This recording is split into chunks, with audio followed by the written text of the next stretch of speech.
to co-op mode, round 66. This is the official video game podcast of Secret Friends Unite. I'm Todd Oxtra, way up north in Minnesota, and joined by my East Coast friend, the Canadian Mark Carabin. How you doing, buddy? I'm all right. How are you? Not bad. When the world gets us down, I enjoy our time together to just talk about dumb, stupid stuff that distracts us from the world around us. So that's why we're here. Absolutely. The world of games, I cannot agree more. I was very much looking forward to getting a little distraction. We'll get into that in a little bit, but I was very much looking forward to recording with you tonight and chatting video games for a little bit. So let's get at it. Yeah, I believe you've been upgraded to Mark 2.0 now. You've been fully vaccinated, correct? Yeah. So, kind of. I got my second dose a week ago today. So we're recording Tuesday night. So I am a week in. So after your second dose, you need to wait that 2-week period. So I'm like Mark 1.8 or whatever you want to consider that. I guess I have that one more week, 1.9.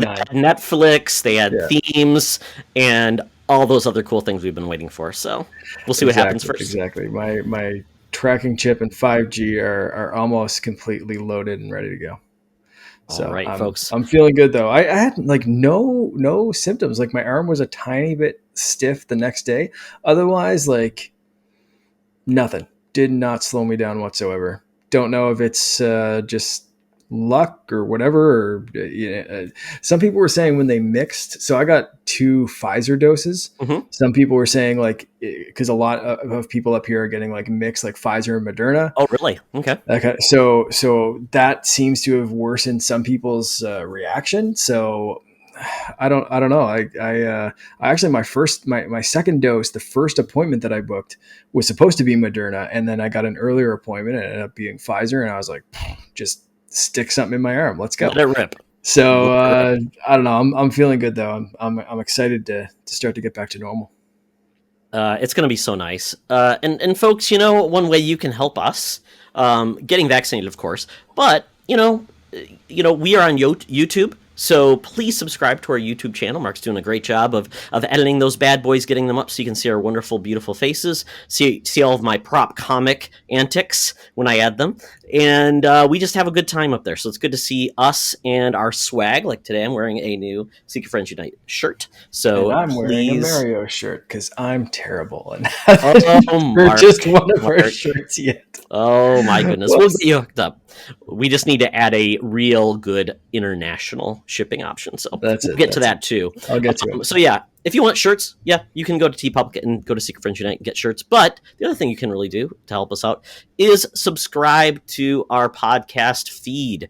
We have made changes. We talked about this before, but we are now really official that you need to subscribe to our podcast feeds. We have individual feeds for each of our podcasts. And Mark, we are building our group feed, and that is on its way. So that one's ready to go. It's there. Okay. It is live. So the good news and the bad news. The bad news for anyone listening to this show on the old shared feed.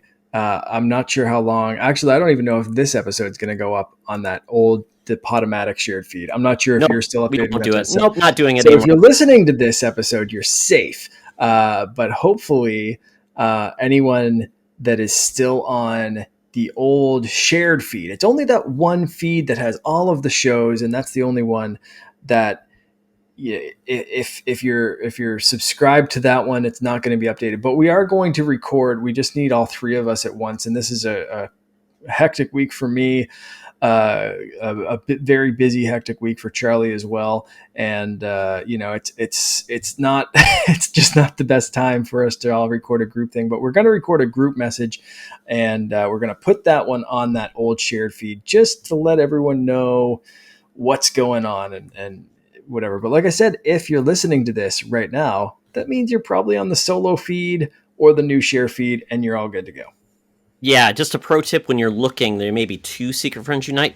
Look for the one without mine and Charlie's name in as the creators. I believe everyone we have under our website feed is under just Secret Friends Unite. So if you see my name and Charlie's, avoid those. And this one's, the new shared feed is called Secret Friends Network.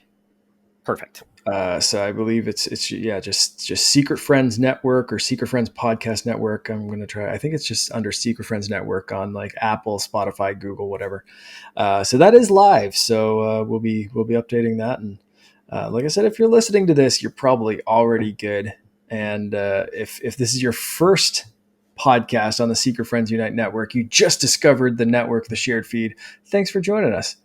We have solo feeds as well, but the combo feed's a good place to listen to everything. Absolutely, and we'd love it if you gave us a 5-star review on iTunes. I don't even think any other services actually allow ratings, but that's okay. Just tell us what you like about the show, and if there's anything you want us to address, absolutely do that as well. And if give us a review, we'll read it on the show. Absolutely. Absolutely. You can also tell us about what you think about the show or any of the shows, or join in the conversation. And you'll see later we have lots of feedback from people listening. And that's coming from our Discord server. So we just started up a Discord channel, a Discord server. We have channels for all of the shows. We have we're like a cooking channel. People have been sharing a lot of like cooking and recipes and like different barbecue and stuff like that. It's really kind of growing into this its own little thing. So it's kind of great. I'm loving it in there, and we're just looking for more great people to geek out about pretty much whatever you want to, really, whether it's barbecue or video games, Star Trek, Star Wars, comic books, toys, whatever. It's a great place. And we just want more people on there. So links in the show notes, but you can also follow us all on Twitter, and we'll share all that kind of stuff later. But jump in the Discord. The group's growing. It's really fun. It's very fun. So yeah, and in the future, maybe when we can get some good gaming goodness going, we can use Discord as our main way to chat and stay connected, because Absolutely. we know it's very hard to get the right friend codes and everything. So this is a great way to do it. So Mark, when we're not, discussing things on Discord, we're playing games. So we've been playing some games. So why don't you kick us off, bud? Sure. I was lucky enough to get a code for this one from Terminals and THQ Nordic. This is Destroy All Humans for Switch. This game's also out on Game Pass, so if you subscribe to Game Pass, really there's no need to get it on Switch that I've seen so far. But if you are mainly a Switch player, or you like playing things on the go, it's a great option. The Switch version, so I've played both versions now, the Xbox Series X version and the Switch version. I've been playing them side by side, comparing them. The Switch version definitely takes a hit. It graphically, gameplay wise, it's pretty much the same. Like it holds up. But graphically, you can see a lot of like texture pop in, especially draw distance kind of takes a hit. That usual kind of stuff that happens with a Switch port. But overall, it's a pretty good port. The load times could be a little better, but overall, this is another pretty good port from THQ. It's not bad. And like I said, if this is your preferred place to play, you can go into this one knowing that you're getting the same good old destroy all humans, just ridiculous kind of gameplay and story. And if you're not familiar with Destroy All Humans, basically you play as an alien, and your mission is to destroy all humans. So you start off on a farm, you then go to, I think that the second stage is like a fair, and you have to don a disguise and get some woman to follow you back to your spaceship. It is crude humor. It starts off, if you're easily offended, like it starts off, you're stepping in cow poop and you watch a cow poop all over the place. And then you're destroying people and blowing heads off and vaporizing things. If you have a problem killing humans, maybe Destroy All Humans is not the game for you, but it's all very tongue in cheek. The alien sounds like a pissed off Jack Nicholson. It's a wacky, weird, fun game. I'm really enjoying it because it's just mindless, stupid video game fun. But that's basically it. If that sounds appealing to you, like, check this game out. It's, like I said, it's on Game Pass, but the Switch version, aside from some texture popping and stuff, like it does the job. It's entertaining, and I've been playing it on the go and very much enjoying being able to destroy all humans anywhere. It's satisfying. I remember that game had some like really unique powers. Could you like do mind control things like that too? Mm-hmm. Okay. Yeah, so you can basically just vaporize someone. You can read their thoughts, do some kind of mind control stuff.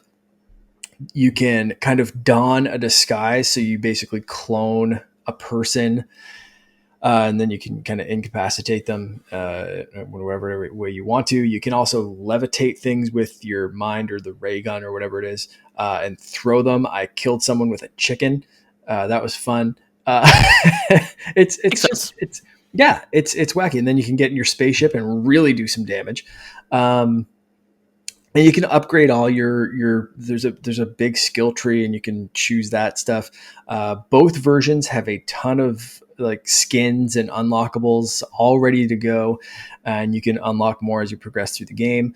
um, it's just mindless dumb video game fun. I love it. It's amazing what THQ, that company has had such a crazy experience. Like it got too crazy. Did what the U Draw tablet or whatever? All right. Kind of killed the company, but then they've come back and now they are like they have absorbed licenses. They're making original content. Mm-hmm. And it's great to see these games come back and have a second life because gamers are coming to consoles every day, and because of that, back in the day, you didn't always get reboots or remakes or things like that, or even just decent ports. So Mm-hmm. it's great. Yeah, so the original Destroy All Humans was released in 2005, and that's one thing that I'll say about this one is I was kind of expecting the Switch version not to have that much kind of pop in, but it seems like this is Hmm. you're not like, so if the Xbox version is a remake that you can still kind of tell is an older, like it's based off of an older game. Hmm. Like there are some nicer textures, there's faster load times, all that kind of stuff that you'd expect on the Xbox. But on the Switch version, I kind of expected it to be maybe more of a faithful port rather than a remake of like the PlayStation 2, Xbox. Is it Xbox or Xbox 360? Xbox, I think. Just Oh original god, yeah, Xbox 2005. probably right on the cusp. Yeah, Yeah, yeah. So I was kind of expecting more of a port rather than the remake, but it seems like they took the remake version and just kind sure. of did that like Witcher style magic, like Derezed, yeah, yeah. however the hell they Hmm. flip those switches, and it seems to be doing it dynamically and on the fly, which is kind of cool. So it kind of makes me wish that we did get a more powerful Switch, because I think this game could take advantage of more powerful hardware. I've played it both docked and handheld, and I'm noticing the same kind of thing. But I think if Hmm. the Switch could get overclocked a little bit, you wouldn't see things pop in as much. So I don't know. At first, it kind of surprised me because I was like, well, what are they doing with this? Like, couldn't they have done a port maybe more, I don't know, accurately? But I think that probably gets into a mess where this is kind of a port of a remake or whatever. Anyway, Sure. it does hold up. Like I said, it's not going to be the prettiest one, but it's fun. It's good. It will scratch that itch for you if you're feeling like destroying all humans on the go. Hey, it's the only way you can play in Jack Nicholson Alien. So That's really, that's your sweet spot with Mars that's it. Man. Attacks I kind of Yeah, feel. Yeah, it's fun, and you're like the overlord, the alien that's kind of giving you missions. I should actually look up the voice cast for this, because I think it's the same dude that does another voice in the next game I'll be playing. So I'm going to let you talk about a game first, and I'm going to look up sure. the voice cast for this. Yeah, I'm gonna talk about a game that I did not think I would like, but I was interested enough because it looked really cool, and that's Scarlet Nexus. And for the longest time, I was actually calling Crimson Nexus. I don't know why. Scarlet, Crimson, pretty much not the same thing. Scarlet Nexus is made by Bandai Namco. It looks like an anime, and it plays like a Devil May Cry. But it does have almost a feel of an RPG, where Devil May Cry really doesn't have. It has like the most limited things where you upgrade your weapons, but this is a full-on RPG skill tree, equipment, and it's very anime game where you've got a lot of relationships. You have bonding missions, Mark. So there's going to be, ooh, do you like so and so, or did you give her the right gift that shows that you like her? And then if you go to give somebody a gift and you don't have anything in your inventory, it's like, that's mean not to give me anything. It's very weird. It's very JRPG like that. Right. Relationships kind of over the top. It does have it's a future world where there's this force of I call it like psychic cops, where they're a crew. They go out and use their special abilities to take down these things called the Others, which are these monsters that like to eat human brains. These, yes, we need common. Those. Some exactly. But the monsters look like they were made out of furniture, garbage, and nightmares. They are weird. It's like a house with arms and legs and like knit stockings. So very like weird, not sexy, but kind of weird sexy, like Silent Hill nurses, where they're like, what are you doing to me? But the game has really fun combat. That has to be the name of this episode. Not sexy, but kind of weird sexy. Okay. I'll take it. Yeah. Quote of the day. Yeah, the nightmare things where they put two things together. It's like, what are you doing to me? But it's very entertaining. The combat's very good. I'm enjoying it a lot. You do get teammates that you get to use their abilities, which I thought was a really cool idea. It's called SAS or something like that, where like you can then see, you can go invisible. You get invulnerability. You get flame powers. You get electric powers, and then you upgrade your weapons. But there's also drama about your father and family, and you get texts from people, and you have to follow up on them. So it's a weird mess of things, but the actual narrative isn't that annoying, which is great. Because if it would have been like over the top, like I've had problems with the Yakuza series where it's just too much talky. There's just the right amount of talky, enough punchy that I like that. So it's making me happy. I'm about 4 hours into it, and I'm really enjoying it. It hasn't frustrated me enough. I thought I was going to stop, but then I really got into the combat and understanding what I needed to do, and it's really enjoyable. So Scarlet Nexus, it's on Xbox One. I mean, it's on pretty much all modern consoles, and I'm playing, basically get a free upgrade to PS5 because I'm playing on PS4, got a free upgrade to PS5, looks beautiful, smooth, wonderful, quick load times, and I'm enjoying it. So check it out. It's not free. This is the game people thought was going to be on Game Pass, and it wasn't. So it's a full price experience, but I wouldn't be surprised in like 6 months if this comes to Game Pass PS Now, just because they want to get that first bite and then get people into this game. But I'd highly recommend it if you're interested in a really cool action combat game. So cool. It sounds interesting for sure. Some of your description is like, Ryan Turford and Sean Capri were talking about on Xbox Drive, and at first they scared me away because they're like, oh, it's an 80-hour game. I'm like, no. And then they came back and took it back and said it's a 25-hour game, but you can choose either a female or male character and play the game twice, essentially. Okay. All right. That's not too daunting then. No. Yeah. Depends on the story beats. If I have to experience both to get the full story, then I consider that like a 50 to 80-hour game or whatever. So that's good. I've heard some people talk about that, but it's good to get your rundown too. It's a pretty game. It's a very pretty game. Awesome. I might have to try that out. So I was right. I quickly looked it up, and the voice actor from for Orthopox, who's kind of your leader, is Richard Stephen Horvitz, who also, he's been in a ton of stuff. He does a ton of voice acting. But the one that I was thinking of is it's basically the exact same voice as Chaos from Skylanders. Ah, gotcha. So if you've watched Skylanders Academy, which I've been watching with Finn, and he loves it. He loves the theme song. Anytime I put on the Timbaland theme song, like he like shakes his booty. He was stomping his feet today. It's great. He loves it. So we've been watching that show, and it's funnier than I expected it to be. It's kind of like my wife described it as like the cartoon version of Brooklyn Nine-Nine. Oh, perfect. With Spyro being Jake Peralta, because like he just thinks he's the best and he doesn't need help, but like it's eventually kind of him realizing that he's kind of part of a team, and you have like it's a good show. But I've been also playing Skylanders Imaginators because I've been watching this show, and I used to love the Skylanders games. And Sean Capri's been talking about them. I was Mm-hmm. talking about them a little bit the last couple of weeks, and I just said, you know what? I never played Imaginators. I saw it on sale online, like a Facebook thing, for $10 for Xbox One. Oh wow, what a And find! it came with like the two Imaginators and the crystal thing that you need, and the base and the game, like perfect condition. And this woman, I talked to her, she was like, "Yeah, look, my kids are a little older now." I was like, "I'm 36, whatever." It's not. Uh, It's for my son. yeah, it's for my 1 year old who can't properly hold a controller without smashing it, which he loves to do. He turns on, he knows the button to turn on my Xbox, whether it's on the console or on the controller, and then he just throws the controller once he's turned the Xbox on, which is awesome.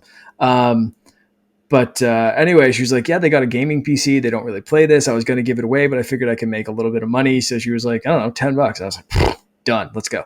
So Perfect. I've been playing that. I broke out all my old Skylanders, so I have like the whole team, the old team back together, and I missed this game the first time around. I kind of got out of Skylanders. Mm-hmm. I think it was like Superchargers, then this game, and I didn't play either of those. Um, but it's just dumb fun. I needed to pick me up. This may be a good time to start saying why we had to give away our dog this week. Um, I think it was the last time we recorded. So it would have been the last episode was released on a Wednesday. The day after that, on that Thursday, Stella kind of bit at Finn. She didn't really bite him, so there's like no permanent damage, but he did have a scratch on his nose and got dangerously close to his eye, and anything really close to, on the face, as that kind of aggressive chomp is not great. We knew she wasn't awesome with kids, but we were hoping she'd kind of warm up to him, because he's always around. He gives her food. He's looks like us, smells like us, blah blah blah. We Over the past year, we've taken her to extra training. We've done like gating, different things. Like I said, him giving her food. We've talked to, I'm going to say, 3 or 4 different dog experts, at least with various training or tips or like going to classes. We've tried different kind of collars and just essentially every single thing that we could do for literally the last year. With an especial push on the last 6 months, once he started kind of crawling around and moving more, we really kind of pushed at it. And it just, it got too much. So we had to make that decision, and it sucks. She was with us for 9.5 years and was just the best for us. But with that kind of thing, I was sitting right next to her when it happened. Like, I mean, basically on the same couch cushion. And Finn came over. He was just crawling around, and she was kind of cleaning herself. And the next thing I know, I was not quick enough to stop it. And we both, my wife and I, every time he moves, we were on high anxiety. So that's kind of what happened. But we were lucky to work with a fantastic rescue / rehoming place. They found her a new home pretty much right away. We worked with them for a few days. So she's going off with a wonderful elderly woman, and her daughter and son-in-law live right next to her, and they have a nice kind of like farmhouse kind of thing in the country. So lots of place for Stella to run around. And yeah, so she's going to get more attention than we could give her. And that was the best option for us and for her, I think. So it sucks. She just left us yesterday. It is very rough. Not my finger's not on the mute switch today, which is good, but also just sucks. So I've needed something to cheer me up, and Skylanders was it for me. So I'm happy for that woman for selling Skylanders to me for $10, and for Sean for talking about it, because it kind of planted that seed of like, yeah, you know what? That's just dumb fun. So like my wife came down last night, and I was pretty sad last night after everyone went to bed, and she came down for a drink after she had been upstairs for a bit, and I'm just like hunkered down over the coffee table with all my little figures spread out. I had my headphones on, Yep. and she had texted me, but my phone was over on the charger. I even took my watch off. There was like, I was fully immersed in this world. There was no notifications, nothing. And I was just like fully just in there, right? With my dumb little figures. I was like, we were laughing about it today because she was like, I thought you were dead. You never don't answer your like phone, your watch, something like it's, it's going off. Sean actually just finished he finished all his workout rings on his watch. Perfect. So congrats, Sean. Good stuff. I did not finish my exercise ring today yet. But anyway, she came down, and she was just laughing like, I thought you were dead. What, you never aren't looking, or you don't have your watch on or whatever. And I was like, I just needed a break from everything, and I needed to Skylanders. She was just like, you're ridiculous. You're a 36-year-old man with a child Absolutely. and a mortgage. And I was like, yep, but I needed some dumb fun. So we're going to talk about some dumb fun later, but I wanted to say I was playing Skylanders, and I've gotten a decent amount, or a great amount. I can't say decent, a great amount of support through both their Discord and Twitter from people talking about, I shared a little bit about what happened with Stella, and people have been very supportive and have gone through the same thing. You're one of them, Todd. So thank you so much for talking me through all this, because it's been rough, but I know it's the right thing, and everyone's kind of backed me up and been ridiculously supportive. So we talked about how great the Discord group is, and that's another thing. It's just a great support network, and Twitter's been the same. So thanks to everyone that reached out, and you too, Todd, and Charlie. It's been a rough few days, but you guys make it better. It's not easy, but it does get better, Mark. And yeah, you're going to feel like you have something missing, but we did the same thing with our little Zoe. Logan was 2 years old, went through the same thing. Logan got bit twice, and we just knew it wasn't the right fit. So we found Zoe a new home, and she had to be retrained and everything, but we found out it worked for the best. And years later, we've moved on, and we've got a new dog that my son loves to pieces. Yep. And I assume that's what's going to happen. So you guys are going to find love again. Yep. As we do. So, but I will say, Logan was a Skylanders kid, Mark. He loves Skylanders. So I was in deep, and God almighty, the battles we had about, how much am I going to have to spend on this game? And he started from the very beginning of Skylanders, and I think Imaginators was his last. Okay. Is that the one with the combiners? He had the ones that like the broken half. No, that was Swap Force. I had Swap that Force. one. So Imaginators was his last one. Yeah. For Swap Force, and I think that's when I bounced out the first time, because for that game I was like a grown ass man making like spreadsheets, because I needed to know because like there if you haven't played a Skylanders game, which a lot of people probably haven't because they haven't made them in a few it's been years. gone forever now. Yeah. So there are certain points of the game that were locked behind different elemental powers, and for that game there were certain places that were locked behind the combination of two different like powers and abilities, or elemental styles and power abilities. So like teleporting or bouncing or whatever it was, that whatever stupid little gimmicks they. So I made a spreadsheet of like, okay, if I buy, let's say these 5 or 6, because I think there were 5 or 6 different powers, but also 5 or 6 different elements or whatever it was. And it was like, I had to make sure, because I think when they released them, there were like 3 of each type or 2 of each type or something. So I made this like spreadsheet to be like, if I got only these 5, I'm spending the least amount of money, but I can unlock everything in the game. So like, that's when I knew. I was like, I did that. And then I was just like, what am I actually doing? I got to stop. There's an intervention involved, wasn't there, Mark? There should have been, probably, but I intervened myself. So, I think that's, it's like we've been talking, obviously, like, playing this game, and my wife, like, that's kind of when we first, we're kind of living together and stuff like that. I was playing these games, and I think even maybe before that, but so she was kind of into them too. Like, we'd play them Hmm. together, or Yeah, kind of, whatever. it's a good game. That's the Yeah, thing that people don't understand. It's actually a fun like action platformer, 100%. and it's the unfortunately it was the gimmick of having to get the figures, which just eventually bankrupted the players. Yeah, and it didn't help that you had Disney Infinity, Lego Hmm. Dimensions, and Skylanders hitting, and the figures just kept getting more complex, and they started Absolutely. gouging for more money. And I said the sad thing about it is nobody survived. No, That, like, you could argue Amiibo is still around, but they're, to me, not like a toys to life game. You it's don't. collectors. It's It's collectors item collectors that does something. that Yeah, unlock. It's like physical yeah. DLC rather than a toy to There was life. never an amiibo game except for Exactly. that Exactly. Animal Crossing one, right?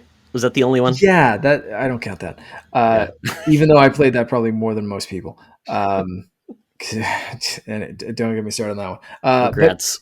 But yeah, so, like, nobody survived. Like, you would think one of those games would come out victorious, whether it was in Infinity or Lego or Skylanders or something. Someone should still be around, but No. they all died like at the And same Starlink time. came late to the party, and that just was like, oh, Crazy, wow. crazy. No. Yeah. And So Nintendo even got into Skylanders, so they had like specific Skylanders yeah, yeah. for what That was. Superchargers. I think that was Superchargers. They Yeah, had Donkey Kong yeah, and Bowser, yeah. and that was, like I said, I skipped that one. I was very tempted to get that because those ones doubled as amiibo. Yes, There's a switch or something like that. You could yeah. flick So weird. and change them to amiibo. So, but I at that point I was just like, no, I'm out. I'm out. I gotta bow out. I gotta stop. And it was just, yeah, too much.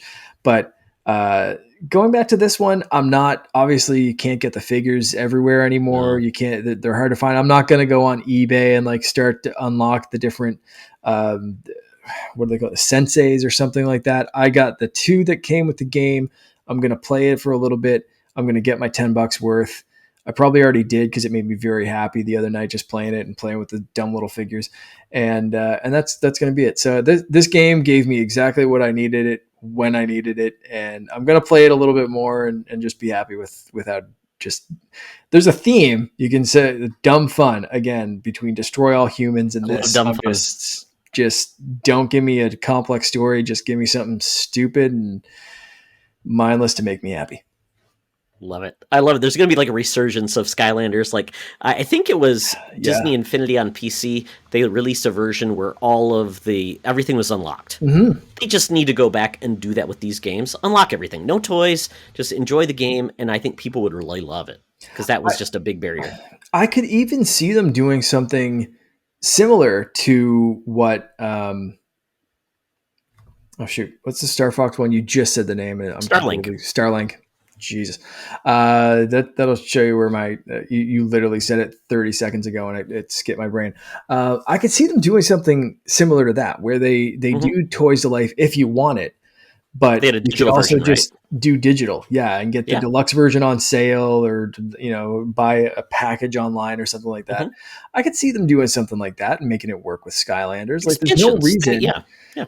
there's no reason why you can't buy a base game. It comes with a few characters unlocked, and then you pay DLC just like you do in Fortnite. If you want to play the game, or you whatever, Absolutely. you do that. And if not, then as long as it's reasonably priced, I think people would be on board with a new Skylanders game, like, or even a remake of the original one or something at this point. Like, I think there's nostalgia for that, and a new crew, coming up that would enjoy that game. So, because like you said, they're solid kind of platformer adventure games. They're Absolutely. fun. Yeah. They're just, they're fun to play. So that's Skylanders. That's basically all I've been playing. I did read the Fortnite comic finale. Nice. They left it kind of open ended. The Batman crossover. It was entertaining, um, and it was a better Batman story than it had any right to be as a like Absolutely. a Yeah. freaking Fortnite crossover comic. I expected it to be fluff. Honest to, like, I ordered them all from my local comic shop just basically for the Fortnite items, and ended up really enjoying like the uh characterization of Batman, and how they started with him not being able to talk, and then kind of, being a badass is ingrained in him, and how it all kind of finished out, and different worlds colliding, the Snake Eyes battle, just it was it was ridiculous, but like it was actually a fairly decent like characterization of Batman. So if you have it, was DC Unlimited. Is that what the DC service Unlimited, done? yeah, that was a very surprising thing that it was free to DC Unlimited members. Mhm. So essentially, what you probably paid, what, $4 or $5 for a Yeah, physical issue, I got it for free with my subscription, which is $7 a month. So, and I got it free every month. So it's I wild. saved the money. We got to read it, and I got to share the code with your nephew. So Yeah, everybody made out yeah. like a bandit. Yeah. Yeah, he said thank you so much for the, Oh, the codes. I was playing with him last night. He was using the Batman skin that he unlocked perfect. Love from it. all six codes. Will unlock an item each week, but then at the end of it, you get a Batman skin. And in the comic, that Batman skin is actually a doppelganger. So Fortnite, Okay. basically, when Batman escaped Fortnite, it kind of copied his code and left a version of Batman in the game while the real Mm. Batman escaped back to Gotham. But at one point, he had to go back into Fortnite for a second to rescue Harley Quinn. Spoilers for the nobody that's gonna read this after hearing it. But yeah, so basically Batman fought Batman, and Catwoman fought Catwoman, and it was again just ridiculous, but fun. So the Batman that you unlock is actually Doppelganger Batman, which I thought was kind of neat. Very cool. Mhm. Short sleeve Batman, nothing cooler. That's that's it. Batman. We're He's a Batman's chunky functional boy Batman. in Yeah, Fortnite. Uh, absolutely. so anyway, you've been playing some other stuff. So let's hear about what you're rocking. Yeah. Well, my mom finally got to visit us after, God, 20 months. I don't know how long it's been. So it Yeah, was awesome to see that's my amazing. mom. It's been too long. When she came out, we had a great time. Got to actually get away with my wife for a couple of days, which we hadn't done in forever because we don't have family in the area. And leaving a teenage boy by himself is a disaster waiting to happen. So this was perfect. Worked out pretty well. But what we did do is, because my mom's an avid golfer, is we played Mario Golf, the new one, That's the cool. Mario Super Rush. I can't remember, Golf Rush, whatever it's called, the new one on Switch. And I know people have complained about a lot of the pieces of the game, but the mechanics are solid, and there are not a lot of courses available unless you actually play the single player game. Mm, You can't unlock anything. There's only two courses unless you unlock the single player game, which takes some time. And people have essentially says it's not the single player RPG mode that people had got on the previous games. Like I think it was the Game Boy Advance mm. version, maybe the 3DS. This one's more Even like a going back to the glorified Game Boy tutorial. Color, it was Yeah, like a deep RPG story. Like even back in those like the Game Boy Color days, it was yeah, the Mario Golf series has been, yeah, your RPG working your way up to the course champion with Mario characters hmm, around you, but you're playing as someone else. So as someone who's been playing since those days, I expected, you hear a Mario Golf game, you think this deep golf RPG kind of thing. So I understand where those people are coming from, but yeah, continue on with yeah. My what so this my game son's actually actually is. my son actually has been enjoying the game, and he's been playing the single player game. So I think he likes it more than other people do because it's his first one. But it's more like a glorified tutorial, not necessarily more like an RPG, that type of thing, like Golf Story. Right. So it is what it is. We've been playing primarily just the standard mode. With motion controls with my mom. My mom's an avid golfer, and we had a blast. Just playing around with it, making mistakes, like thinking you're lined up and you actually hit the ball and you're like, oh crap. And it's just fun. I mean, and it's just really I think Nintendo realizes what they wanted to do. They're going to scratch more itches with the main audience of Switch versus the hardcore, and it's Mm, giving them what they want. Now, what they need to do is they need to really make it even better for non-hardcore audiences. Is do some things that make playing together online easier, so you don't have to set up appointments. I know in the past they've had like this asymmetric tournaments where you yeah. could just play when you want to play, and Right. then somebody else plays, and it just happens as it goes. That's Mm, not there yet. mm. There's no online tournaments either. So it's really you play online together, but you don't get a way to make up tournaments. So, and hopefully they will add those updates over time. But they've Yeah. been they've been notorious for like a Mario Party game. They left it kind of lying there for 3 years and finally updated it. So I'm hoping they won't do that, because to me that's just, let's put it this way, it's kind of lazy, and it's kind of like, well, we don't have to do anything because people will buy it, and I hate that attitude. And it's like the syndrome where you're held hostage or something, and you start feeling sorry for your hostage takers, and I'm like, no, guys, come on, demand better, because we'll all enjoy it, the effects of the game. But as what it is, I think it's a lot of fun. I bought it actually from GameFly. Pro Wow. tip: GameFly, when you rent a game, they discount it, and then you can buy it, and then they'll send you all the packaging. Hmm. So it's a great deal to try something. It's like a demo for a Nintendo game that doesn't know. Got it, and so I saved quite a bit. So I think I'm paying $30 for it. Gee, that's not bad. No, it's not. I If you get a chance in yeah. GameFly, you can buy games from GameFly anytime, Mark, and it comes in the packaging's pristine, because it's only been opened once to open up the game, and they keep it. They'll Right. send it. So if anybody wants to buy games, GameFly is an excellent way to do it. So I would recommend that. Yeah. Interesting. Yeah. Yeah. GameFly, please sponsor us. I'm a big GameFly fan.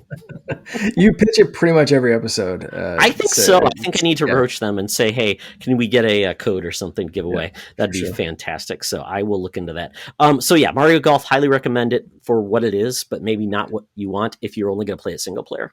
With everything going on, I still haven't picked that up, and I know Skyward Sword is releasing. I think it's Friday. Yeah, so a couple of days after recording. I don't know. I gotta figure out. I gotta get a new Nintendo game. I don't know. Mojo back, Mark. I've been missing out. So maybe I'll grab golf first, because I'm not super in a rush to replay Zelda right now. So you said rush, and I forgot about the rush mode. That's the only mode I haven't played yet, but that's supposed to be very fun. It's pretty much like, if you've seen that TikTok video with the two guys just running through a course and playing golf really fast, it's the same thing, but then you get super power-ups. So that is also in the game. So eventually I will try it out with Logan, but he said it's not very fun. But oh well, maybe. That kid has no sense of humor. Lastly, though, I finally got around to playing Inside, Mark. I've never played the game. I played Limbo before, fell off of that, but I understood it was a really cool game. Inside is their follow-up. I think it's Playdead is the name of the studio. This was first an Xbox exclusive, then it went to other platforms. I think it's on Game Pass. Right. But I got it for free on Epic Game Store. So I played it on PC with a controller, and this game is a side-scrolling puzzle platformer is the best way to describe it. This game is weird. It has such a weird mode and mood to it that basically you're a little boy trying to just survive. You have no clue what you're trying to survive from, but you're only going to the right. That's really where you need to go. You've got things chasing you. You got evil dogs that will eat you. And that's one of the big things about this game. When you die brutally. Like the dogs, you see them rip your throat out, which is gross. There's one level where these like sound waves are blasting across the level, and you have to get so far enough and then hide and get cover. Because if you don't get cover, the sound waves destroy your body. It's like you're ripped apart by sound waves. It's so gross. I'm like, ugh. Lovely.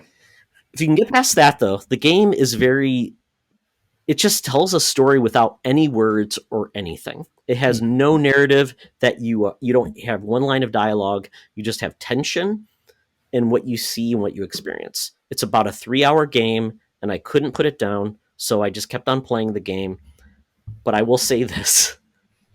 The ending of the game is so different than what I would have expected. I just didn't even know what to say. It was like, and by all means, if you have no intention of playing this game, I would say watch some videos, and then eventually, when you get a feel for the game, watch the ending of the game. Because it will blow your mind. You'll be like, what the hell just happened? Because that's what I did. I'm like, and I'd heard about it, and I'm like, no way, this isn't going to happen. And it happened. So it's unnerving in a David Cronenberg type of way. If you're familiar with David Cronenberg, he plays with like body horror and like science fiction ways. It's very much akin to that. So if you don't have the appetite for those type of weird imagery, stay away from the game. But if you're curious, it's well worth playing, because it is. Yeah. So some bad news. Limbo is on Game Pass. Inside is not. So it's not. That's surprising. You must purchase or hopefully get this game free like Todd did. Well, I'm sure I sold about 30 copies when I Epic. described it, Mark. Yes, exactly. I remember the first time I played Limbo, and I haven't played Inside, but the first time playing Limbo, same kind of thing. The first, Yeah. you're walking, you think it's like, okay, cool, yeah, it kind of looks like I'm a kid. Everything's kind of shadowed. It's like, yeah, I can figure this out. And then like some giant spider monster stabs you through the skull, Oh, and you watch it happen, and you're just like, oh, this is what the hell? What did I what watch? a And game the is rest this? of the game is just unnerving. So this sounds like the same kind of thing. So if you like Limbo, sounds like a good game to check out. It's a better game than Limo, though. I would say Mm-hmm. I did not fall off this game at all. I felt like all the puzzles made sense. It challenged me at times, but I felt like it didn't have that dissonance of like, is it me doing it wrong or is it just the Right. mechanics off? And Mm-hmm. this felt like, nope, the mechanics are right. Mm-hmm. It's kind of like Braid. Braid Oh was a yeah. Okay. game I really tried to love, but I'm like, I felt like I was fighting the mechanics of that Yep. game. I'm like, I understand what they're trying to do, but it doesn't always work right. So, Mm-hmm. this is a thinking man's game, but it's not too difficult. So, I definitely encourage you if you have a curiosity for something that's going to be a little unnerving, but definitely satisfying. Until the end, which just left me puzzled. I'm like, I don't know what to think. Oh well. Interesting. All right. Yeah. Well, that is it for what we've been playing, folks. I've been playing more, but I figured I would just down the main ones. But we'll get into some news stories really quick because we actually had a couple things, big things actually happen for most of the key players. And I would say one of them was the most enjoyable. And we'll let you guys decide which one of those news stories is most enjoyable at the end. But the first one was Sony had its State of Play. This was last Thursday. And I've got to admit, I actually didn't watch it in real time. And I cannot say that they didn't deliver on what they said they were going to do, but they didn't surprise me at all. And it didn't feel like this was a must-see event. It was felt like I could watch it later, and it kind of delivered on that moment. Mm-hmm. The only surprise, really, I think a lot of people would say would be the fact that Moss Book 2 was announced, Mm-hmm. which in a way, this is a big PlayStation VR game, very well lauded, and then eventually came to other platforms. But the weird part is right now, we are kind of in a limbo state with PlayStation VR because we're supposed to be getting a new one, and I don't think they're actually selling any new PlayStation VR sets, so it's kind of capped for the audience. Yeah. This is for the hardcore, but there's no really indication of will this come to PlayStation VR 2? Will you get an upgrade? Will it just be there's still a lot of unknowns, so it's kind of unsatisfying. But if you are a fan of Moss Book 1, which I own Moss Book 1, I think on Quest, and I want to play it, it's really not for anybody else. Yeah. Yeah. This is kind of thanks for sticking with us. Here you go. I guess. Yeah, I mean, at least they didn't abandon it like a lot of other platforms where you get nothing left over. Like, I think of like the Wii, like year 6, where it was like there's nothing there, or Wii U, like year 4. It's I like mean, you don't I'm like waiting for Just Breath of the Dance for Wild. 12 years. Exactly, or even like Xbox 360, where they're like, we're cutting over, or no, it was Xbox, the original Xbox. We're like, we're cutting over to Xbox 360 because it's dead. So They at least believed in there's that. But generations. yeah, kind of went with a fart, and then if there's any of these announcements, Mark, that you were interested, let me know. But Arcade Again get announced, and that's kind of like a multiplayer shooter that is a full priced game, and I'm just like, I don't know who that's for. It's a tough sell, man. Yeah. We said this. What was the game we were talking about a few weeks ago? We said the same thing. Like, in a world where Fortnite exists and Call of Duty Warzone and whatever else that's going free, like, can you sell a multiplayer game? Battlefront 2042, isn't that what it was? Battlefront Yeah, that we were talking about, but we also, I think we said that the dodgeball game they were going to sell that Knockout at City, 20 first, Knockout bucks. City, right? Like, but I thought that was, and then they kind of switched. Then they said, you know what, we are going to do this for free up into a certain level, Sure. unless you have Game Pass, blah blah blah, and I think that kind of worked for them because Knockout City got a lot of attention and kind of stuck around for a bit. But that approach is worrisome. So best of luck to them. But I would not have a ton of faith in that if that was my product. I'd be like, oh guys, can we think of something different? Good luck. Yeah, and I don't know if this is going to be stuck only on PlayStation or if it'll be on PC. But yeah, at this point, it's like it's very hard to do that, especially if you have a small audience. And the fact that they're paying for an early access too. Like, give us early access for free. And if you Mm-hmm. like it, then maybe we'll pay. But yeah, that's a tough sale. Yeah, I mean, we even like, yeah, I don't know what some developers are thinking. Like single No, platform, paid early access. It sounds like it's just DOA. Yeah, I don't know, man. this seems like the Tough. perfect game that should have been like on PS Plus, like for Yeah, free. I was just thinking, Yep, like, give it away even to in people. Fall Guys or something, got a ton of attention because it Yeah, was PS Plus. absolutely. That has since died off, and I think they should have released that on other platforms earlier to kind of keep that buzz Sure. going and whatever. Yep. But at least they kind of got it there, and hopefully it can kind of come back when it hits other platforms. But like, I don't know who this is for. Who they like? They've got to have a hell of a It's trailer. hard And not to crack. Yeah, I mean, I it's not a realistic shooter. It's very fun, but we've got Fortnite in that region, so yeah. it's like, yeah, it's really hard to play in this space, and I think really need more people doing what like Knockout City did versus things like this because it's like I don't know who the audience is. Mhm. Next, we got new Tribes of Midgard post launch content was revealed. This is a game when I saw the trailer for it, I'm like, it looks like kind of like a Diablo like multiplayer Mhm. game, but I just didn't feel the what makes it feel special, and I just don't know. Mhm. It's maybe a fun game. It looks like the combat's decent, but it's that Diablo isometric combat with multiple players.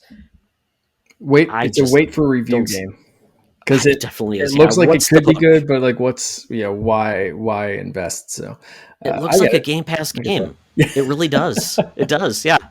Yeah. Yeah. The the next game though is called Arena Legends, coming to PS4, PS5, maybe something else. This game just first, I'm like, when I heard about it, I'm like, I don't know about this game, but then I watched it. It's a first. It's basically an action combat game. It's all melee based. It's both PVE and PvP. It's got like an Asian setting with monsters and things like that. Mhm. It says it combines RPG, MOBA, and many other genres, which I'm like, come on, guys, do we need everything under the sun? But when I actually 100%. watch the gameplay, it looks pretty impressive, at least Mhm. from what they're going for from a melee type combat game, which I think that's in the what is that Ubisoft game? Is it For Honor? Yeah, with It's kind of the like different that. It's a little classes, bit yeah, the a different little bit time, less yeah, yeah, realistic, I guess. Yeah, yeah. So I don't. it could Once be again, I fun. don't know though. I hope this is free again. I hope this game has to be free because I just don't see people paying for multiple multiplayer games like this. Mhm. Yeah, Did you get a chance to check it out?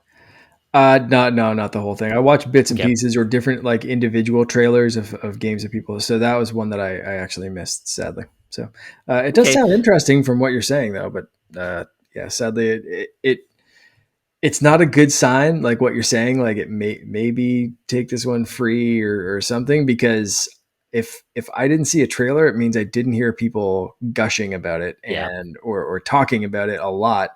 So I didn't go out of my way to check out a trailer. So kind of rough. I don't know. Maybe it's just my listening group, but I listen to a few PlayStation ish kind of podcasts or PlayStation adjacent or whatever. And yeah, that's This was the PlayStation apologist show, real for real. Because I'm like, I came out, I'm like, I don't know, this isn't getting me excited. I was kind of underwhelmed. So, mhm. but others people were like, oh, it showed everything. I'm like, this didn't do much for most people. Really quickly, Fist Forged in Shadow Torch. If you like rabbits in a Metroidvania with a big arm, this Yep, one's for you. Actually, yep. this one looks fun. Looked. I did see the trailer for that. It looks weird. I like Metroidvania rabbits, giant weird mech, giant arms. Sure. Let's go. Yep. Then we've got Sifu. I've already talked about Sifu. Basically, Yeah. this is a die and you age, but you advance your skills as a martial artist. Mhm. Kind of like what was it? Watch or not Watch Dogs. Dog. Oh God, that game from like the 360 area where it was a John Woo type action combat game. Sleeping Dogs. That's Okay. what it I was. never played that. Yeah. Yeah, it was very fun, but it was a lot of melee combat and things like this. This is the same mode, but you age, and eventually you will age and die, and that your adventure ends. But it just you age, you look like it in a lot of melee combat, very much like a John Woo uh, melee action game. Yeah. I'm really into this. Look at It that got right now. delayed to That's neat. 2022 though. Okay. Yeah. Jet the Far Shore. This game looks like a No Man's Sky Hmm. exploration game. No combat. By the guys who made the Super Brothers. They made, what is it? The game on iPhone Sword and where Super Sorcery. Brothers Sword and Sorcery. So this is kind of like their next Great step game. forward. Okay. Yeah, this one Good looks stuff. a little bit different. Like I said, a little bit more like No Man's Sky, and it's all about traversal in a ship. Yeah. Yeah. Could be neat. I have faith in that Yeah, team. So that's cool. yeah, it could be cool. And then my son is a big fan of Demon Slayer, the anime. They have their game coming out. This is an anime combat game. If you like that series, I think you'll like this. It looks true to its nature. Hmm. But my son even said, I don't know about that. So if he can't get into it, maybe I can't either. And I probably won't. Then lastly, well, not lastly, but Lost Judgment. I'm interested in this game. It's the sequel to Judgment, which I talked about in this podcast before. It's Hmm. Yakuza, but with real time combat. Yep. And that's free Death next gen Stranding. Oh, upgrade. yes, it is. Versus Judgment did not give you that option, Right. so I'm glad they're changing that. Yeah. Death Stranding's director's cut, which is not really a director's cut. Thank you, Kojima, for telling us that it's really like a definitive edition where now they're adding in a cargo catapult, new story missions, a racing mode, a firing range, all these weird things. You can hide in a box. Yeah, who So knows? I, I know I said it last time, but it wasn't the whole point of him going out and starting his own studio the fact that he didn't have to answer to anyone and didn't have to do anything. And Absolutely. then he comes out today and he's like, I don't like that they're calling it director's cut, but it's like, you name the friggin' thing. Like, who, if it's not you, who named it director's cut? Like, Might be Sony. Yeah, Sony's doing the same thing with the Ghost of Tsushima. I mean, it's dumb. They should just not do that. Don't go that road. Call it definitive edition. Call it whatever you want. The you extra think that he edition. had final say over things. I don't like it. Just the I don't. That's probably why he's going to Xbox for his next game, Mark. Who Yeah, knows? that's yeah. That I just the whole I anyway. Yep, Deathloop. Yes. Yep. And then Deathloop, we got 9 minutes of that. This game's coming out September. I think you're either in or out of this game. They've shown a lot of it. I don't think we need to see more of it because I think you're in or out. If you like arcane games, I think you'll be into this, but not enough people like arcane games. I just can't get into arcane games. Yeah, I yeah, really it's tried. yeah, it's this would be 100% like I'd check it out on Game Pass, but it's I think with everything going on with you know with Xbox buying Bethesda, PlayStation having this as a console exclusive for I think they said a year. A year. Yeah. Um, oh man, I don't know. I'm just not hearing the hype for Sony having this as an Yep. exclusive anymore. It's like, you know what? We'll wait the year and have it on Game Pass and like whatever. Sony, like no one cares anymore. Yeah, I mean, I'll give it a try. I definitely will probably get through Game Pass or whatever, or sorry, through GameFly. Mhm. GameFly, thank you for your support. I'll try it out because it's going to be a weird time travel loop where you've got to kill an assassin and do those missions. It's kind of a weird like 1950s, 60s aesthetic with like spies. It sounds cool. I like their worlds, but the gameplay just has never linked me. So that's what I Mhm. need with games. It's gameplay. But we'll move on to something that I think goes back to talk what you talked about, Mark, with uh, humans, destroy all humans, which was if it could the Switch performed better, the game might have performed better. Mhm. And we got an announcement about a new Switch, but it is not fixing that issue. It's not no. So as most people I think listening to this will know, the Switch OLED model, which could anyone have predicted that name? Everyone thought it was going to be Super Switch, Switch XL, Switch Plus, Switch Pro, The new whatever. Switch, New Nintendo Switch XL Plus, whatever. But like just straight up just being like, nah, it's just the OLED model. What are you calling it? OLED model. Like, wow, thanks Nintendo. I mean, there's no confusion there, I guess, but the marketing team definitely called it in that day. Anyway, so the Switch OLED model is just that. It's a I'll say new Switch model, but it's basically an OLED screen, a better kickstand, apparently better speakers, forward maybe. firing, I guess, versus Yeah, backwards firing. Yeah. exactly. Yeah, so better projection on the speakers for sure. But aside from that, yeah, none of the real, I want to say, internal upgrades that a lot of us were hoping for. And that's not happened. That's not saying that a Switch Pro is still not in the works, but we've been talking for a while now that you look at Switch sales, they don't need that Pro to boost their sales. But something like this might sell a few more through the holidays, through the summer, whatever. Or I guess it's not coming out through the summer, so it's coming out in October. So through the holidays, through the winter, and then maybe give us another year until an actual Switch Pro, or another 2 years until an actual Switch Pro. So it's still going to be 720 handheld. It's still going to be 1080 on there's nothing different on the inside of this that anyone has been able to suss out of Nintendo. Nintendo's been basically like, yeah, no, it's the same Switch, just a slightly nicer screen. It's a little bit bigger. It's a little nicer. OLED should give it kind of deeper blacks and stuff. Let no burn in. But that's it, I guess. I don't know. Like, Mark, you forgot the LAN in the dock. Right, because why not spend $450 on a new system, or I think they're selling the dock for $90 or $100 when you could spend $12 on a USB LAN adapter that I currently have plugged into my Switch that works perfectly.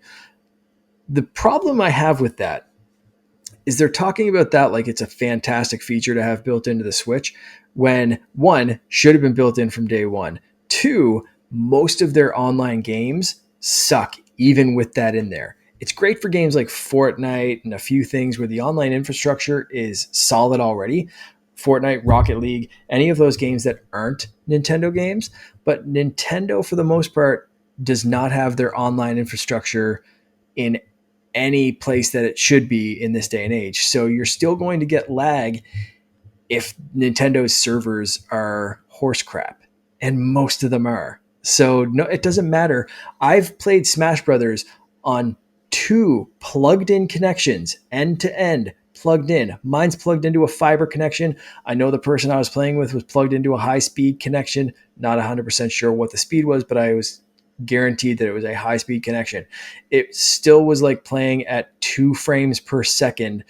We basically ended up FaceTime calling each other and saying, like, this is unplayable. Thanks. Oh, like, it's not going to solve bad internet infrastructure. Like, it's not a solution to anything.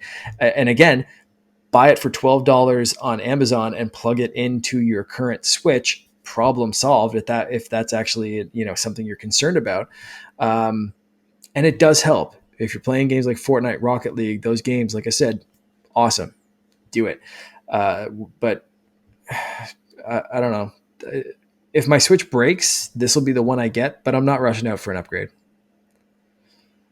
yeah, it's an interesting thing because a lot of people have talked about the OLED is going to be a great screen. I Sure. will say this. Most OLEDs, though, are tied, that most people are familiar with, are tied to really good hardware, like the LGs. It is HDR, all of these things that really bring it to life. Mm-hmm.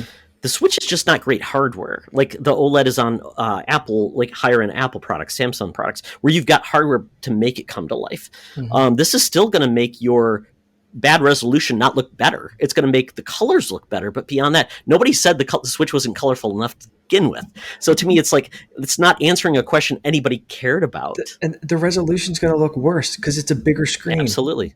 So Absolutely. anytime you It's take something, if you thought the Switch, if you think the Switch right now, if you think there's a game that looks bad on the Switch, all you're doing is blowing it up. Like you just said, the pixel density is getting bigger, which take a low resolution image on your phone or your computer or something, and then just enlarge it, and it doesn't look better.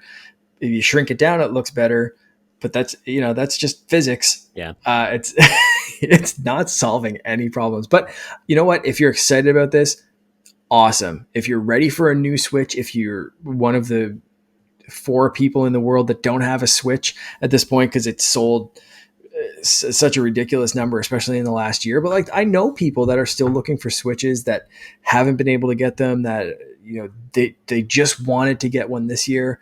this is a fantastic option. I'm not going to say it's not.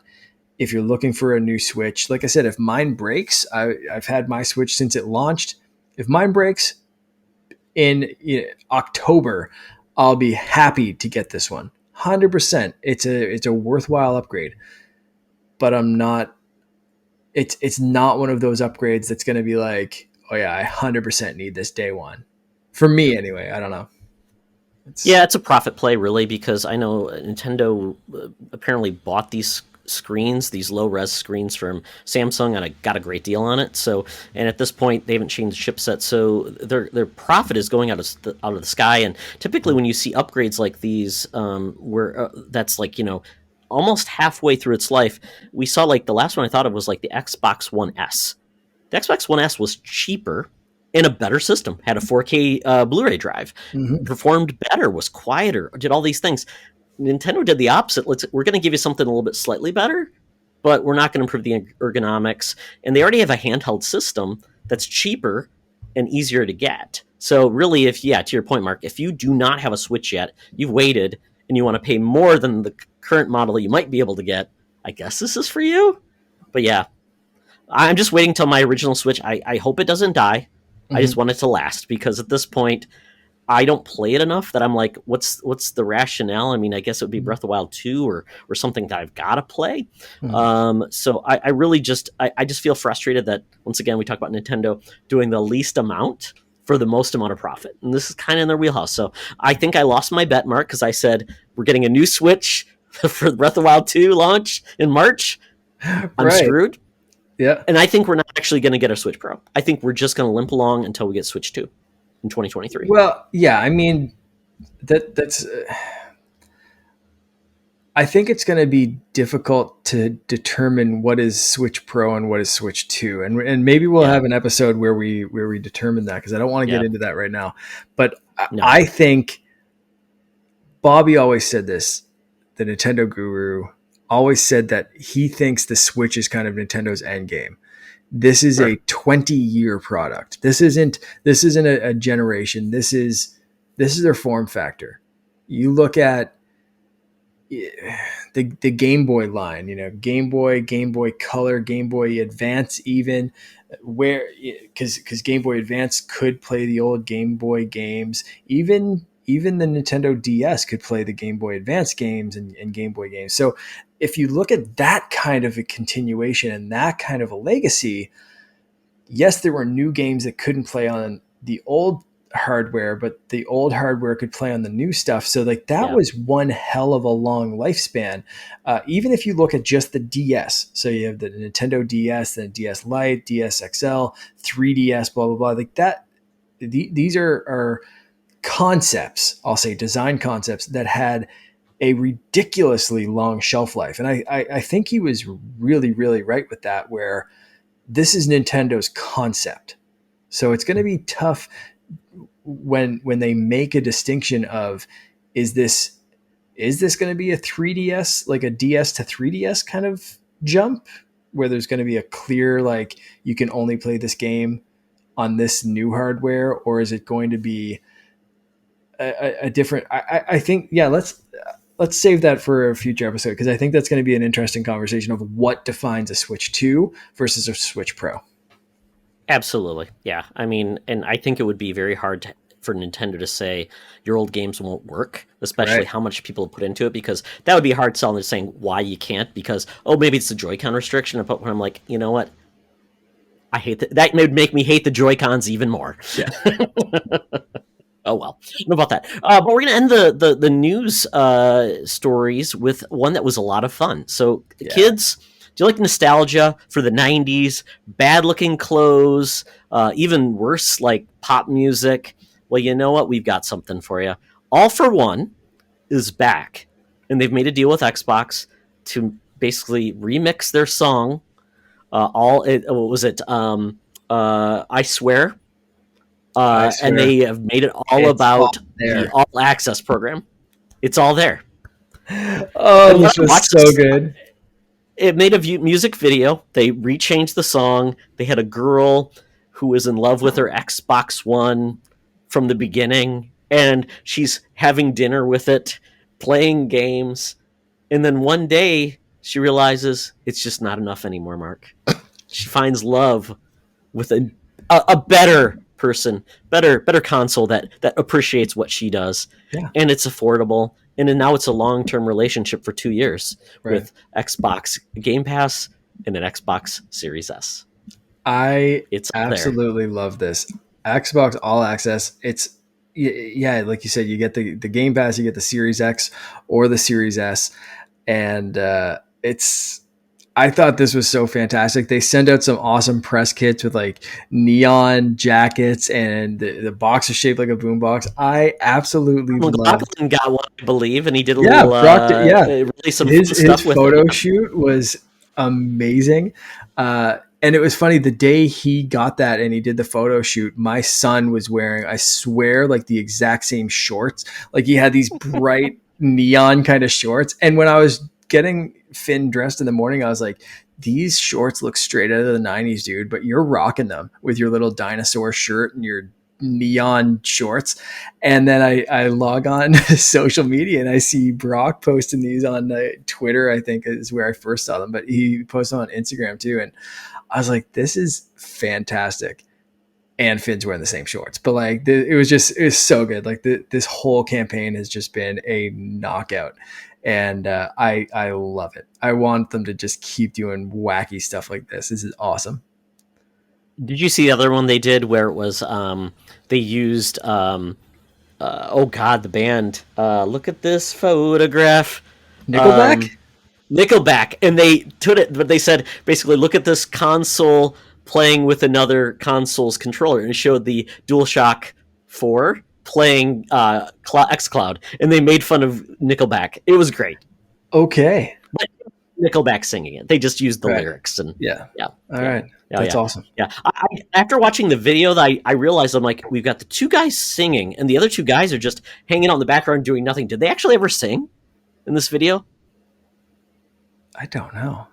It was weird. I'm like, are they just like hype man or the dancers? Just little background, like but that again, that was so 90s R&B that you'd have these big groups, and a lot of times could for sing songs, well, or one was a producer but he was still in the video, or one was the rapper but for a non-rap song, like he just kind of stood there like just kind of vibing or whatever. That's like 55 years old. And like it doesn't matter, right? Like they were always in every music video. It didn't matter. It was R&B, pop, whatever it was. Like you'd get that there was just the person in the band that for that song he had to sit out and it was just vibing. And it did like even you'd get bands like Linkin Park or something that would release a song and it'd be like, Mike was just kind of sitting there because this is a non-rapping song. And he'd like do something, just kind of like be hanging out. There's like, it was just all just perfect for me. Even that, like, even if they had nothing to do in this video, like 100%, that was the 90s. Mark, you got to get on that Xbox Canada bandwagon, man. They're getting all the sweet swag. Oh yeah. Yeah. That's it. Yeah. Xbox Canada. This, I love you. So I think we talk about Game Pass. Game Pass more than anything. Especially, we'll just send them the episode with Joe where we give 17 Game Pass plugs in the first 5 minutes. Well, if we eventually do what I have planned, Mark, we will be working with Xbox in a way. Oh. Okay. Yes, we'll talk more about that in the future. All right. Well, that is it for the news round, folks. If you have any requests for news stories you want us to cover in the future, let us know, and we will give our 2 cents. Or if you have questions for us, definitely let us know. But now we're in the bonus round. So, Mark, you kicked off the fact that you were playing a game that really got you through a tough spot. Because sometimes you just need something to take your mind off things when the world's kicking you in the nuts. And that's what's great about games. Sometimes you have a game that puts you in a mood, maybe it gets you through a tough time. And I think we've all had that. And so in just the sense of you asked the world, what were their comfort games and their good mood games? So we had a couple of responses. Yeah, so I put this out. I think I said at the start of the show on both Twitter and Discord. So I'll look at the Twitter responses and maybe you can grab a few off of Discord because I know we had some results on both. So my wife right before we started recording, she said, "Oh, right, I have to respond." We were sitting on Ooh, the couch I together. have to. She said, "I said you don't have to. I'm going to read these on the show." And she said, "Absolutely, I'm going to do a big run-on sentence and make fun of you." So this is her response that I promised I'd read on air. She said, "Any game that we can play together. I like playing games that we can work together on and laugh, or games where I can beat you. Haha." I added the haha, but as she was writing it, she actually did a haha. And then she added, "Because then I'm not sad anymore and I'm great instead." So she was very happy, and she does. She likes either like the Lego games that we can just kind of turn our brains off and play those together and work towards something, and she can just Hulk smash her way through things, or she likes kicking my ass at Mario Party or something. So either one, she's just usually generally happy when we're working together, or she's beating me senseless in a game. Only in a game though, folks. Uh, take it to the streets, or don't take it to the streets. Take it to Don't take the the streets. virtual things. There anyway. Dojo. Uh, Joel, aka Falcon, came Woohoo. in with a few. So he said, "I have a few go-to games: Mario Kart 8 Deluxe, Splatoon 2, Tetris 99, Donkey Kong Country 1 or 2 for SNES, and Super Mario World. Also, I promise I'm not sad all the time, even though my list is long."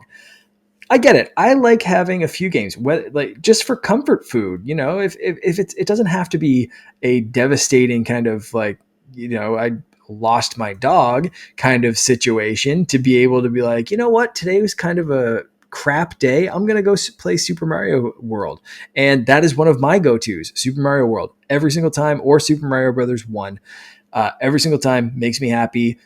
I will very likely break one or both of those out this week, and just didn't happen in the last couple of days because Skylanders happened instead, and Destroy All Humans for the review, uh, to make sure I played enough of that to talk about it in a good way.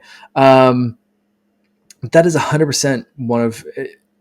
I thought this one was a good response though, because he had a mix of new games and old games, and I do like being able to play some happy, bright new games. But a lot of time I do find myself going back to older games, because it's like, this reminds me of when I was a kid and I had nothing to care about, and I can Hmm. play Pokemon or Super Mario Brothers or whatever. So I liked that response.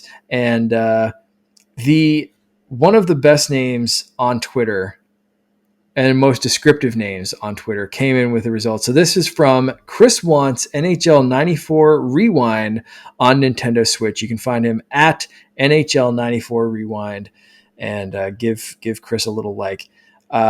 He plays Zelda 2, and you thought Good that was a game. great pick. Yep, great pick. I Uh, do. I do. Yes. so that's that. So Joel, aka Falcon, Loren, and Chris, thank you very much for the Twitter responses. That all great choices. All whatever makes you happy is awesome, and that's basically what we what we wanted to talk about. So before we jump into the Discord stuff, Todd, what makes you happy? What do you have some go to games? Because I just Wow. listed off a So few. it's kind of funny because I have a couple of different categories. So fighting games. For some reason, fighting games are just my way to just have a good time, take my mind off things. It's pick up, and you don't have to. It's not a game where you feel like you have to go back and finish it. It's just another round. With my son, it was Super Smash Brothers Ultimate. Hmm. He and I just, it's our way to just kind of let off some steam, and no matter what's going on, if we got mad at each other, we can go and take it out on the course. And I'll be some dumb character like Rob the Robot, and he'll get mad at me, and he'll play like somebody that's too good, and I basically become a troll, but a bad troll. Like, oh, look at you so good, and look at me so bad, and that's what it's all about. Just ways to just be dumb and stupid, take your mind off things. I just enjoy that a lot, and when it's that with Logan, and then for myself, I'm a huge Tekken fan. It's the reason why I got the original PlayStation 1. I love playing Tekken.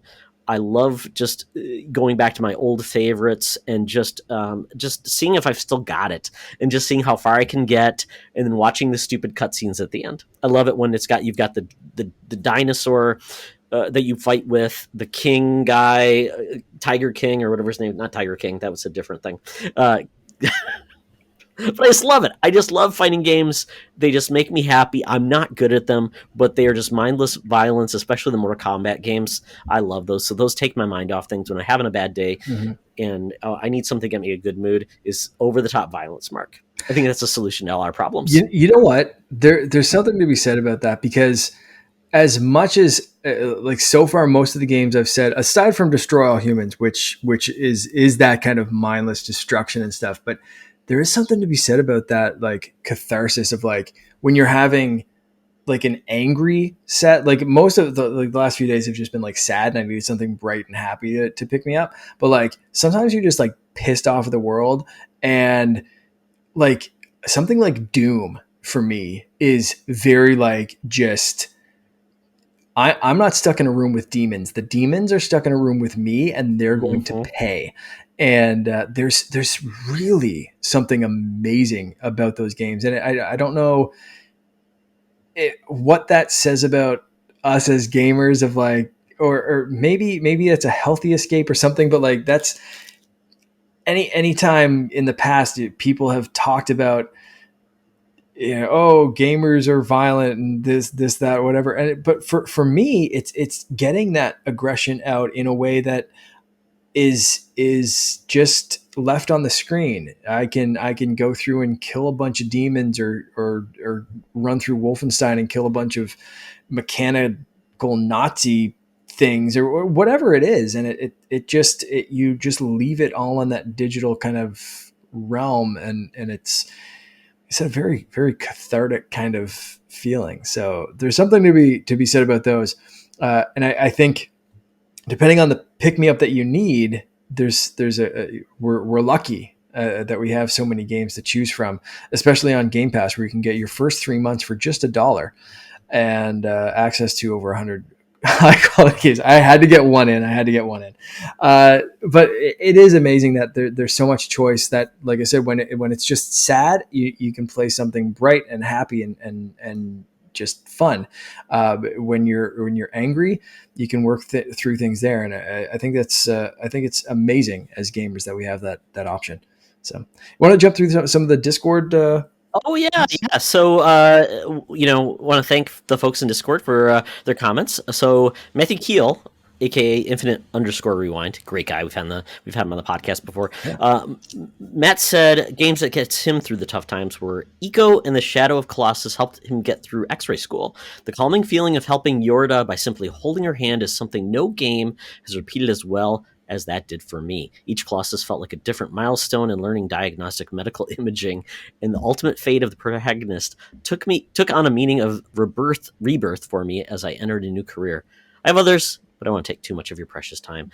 Thank you, Matt, for that. You're a very introspective gamer. Amazing. Absolutely. And then we have famous Seamus, the most famous of all the famous of the... Man, I screwed that up. I can't even say the most famous of all the Seamuses. Exactly. Yes.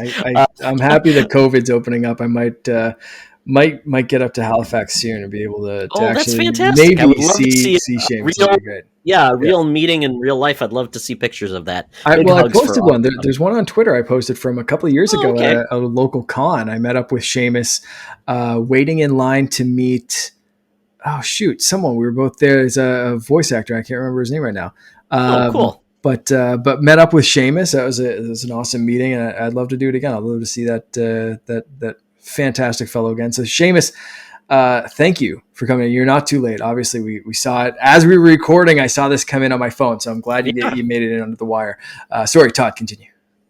Oh yeah, he said Wii Play, which I really thought was interesting because that was the game people just bought for the extra Wiimote.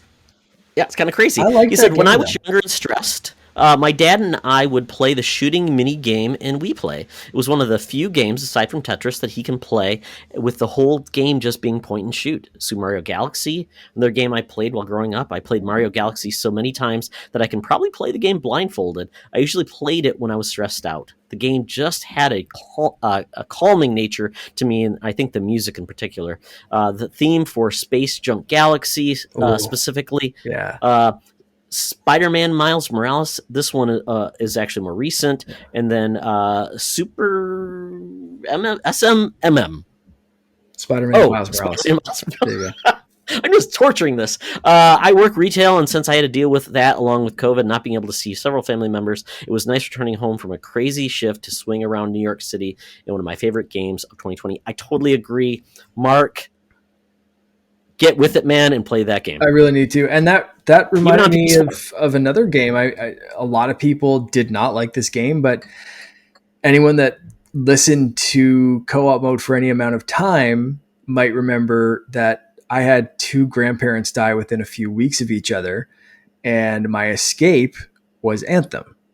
Mm-hmm. Very similar reasons to Miles Morales here from Seamus was I would come home and everything sucked, and I would get in my suit of armor and I'd fly away.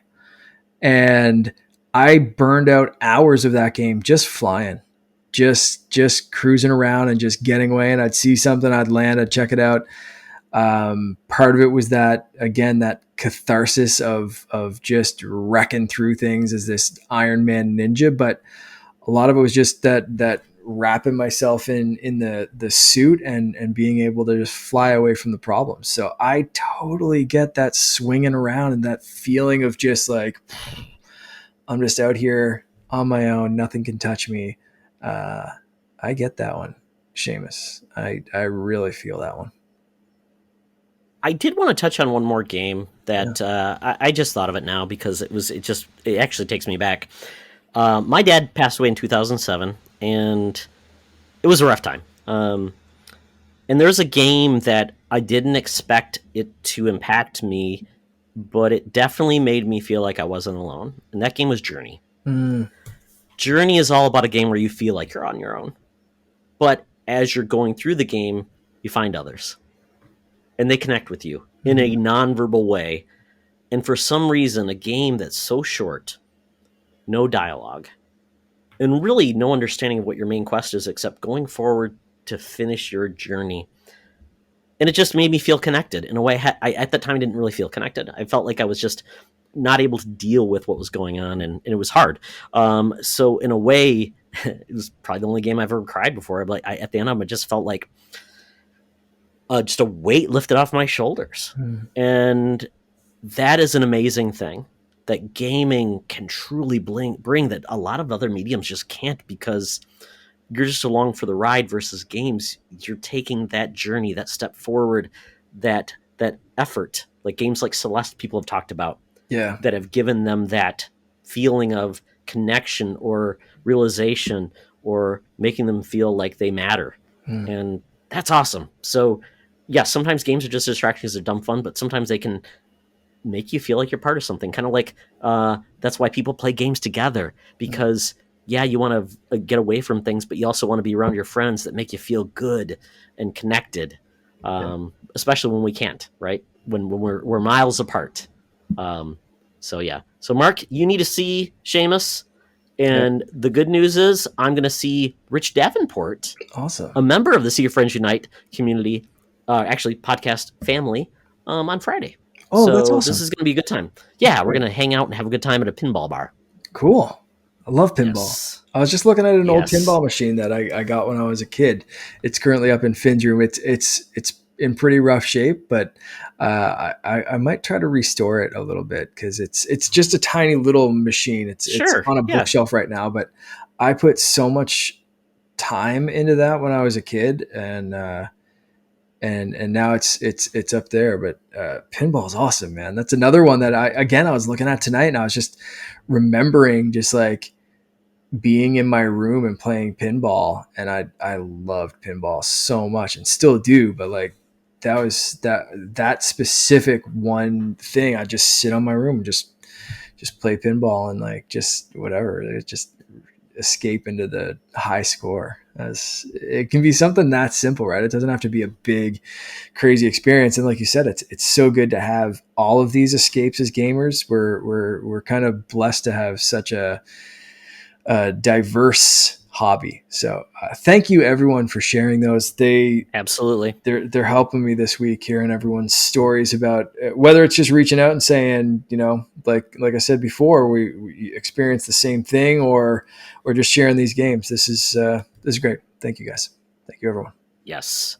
Thank you everyone. We want to hear more from you though, because you make this podcast really fun to do, and we love it when you're involved. So we'll have more guests in the future, and maybe a guest you want us to have on, and we'd love to hear from you. And Mark, how can people connect with us?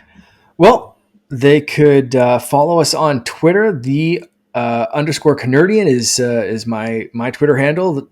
At T Oxer is Todd's, or you can follow Secret Friends U at Secret Friends U, and get the whole rundown of all of the shows there.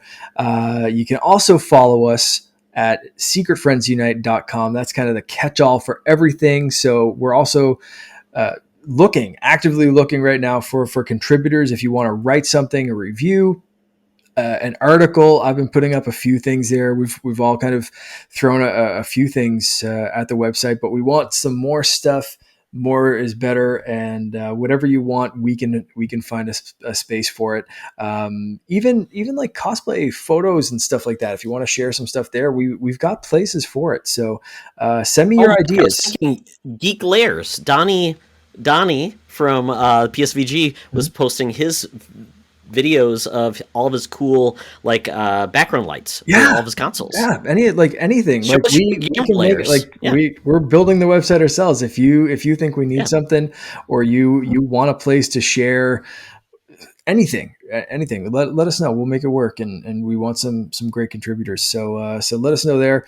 If you want to play with us on different things, I think just Canardian on Xbox. I don't think there's the and you're Sparty on 1998 on PSN, and Sparty on 98 on Xbox and Switch, correct? Thanks, PlayStation. There you go. Yeah. So that's it. But you can also, like Todd said before, you can find us on YouTube and podcast services. Please subscribe, rate if you can. We always appreciate it. And of course, share with your friends. You can also follow me. I've been trying to do some more stuff on Instagram and trying to kind of boost up my Instagram presence. So follow me there. I'm the _ Canardian, I believe, on Instagram as well.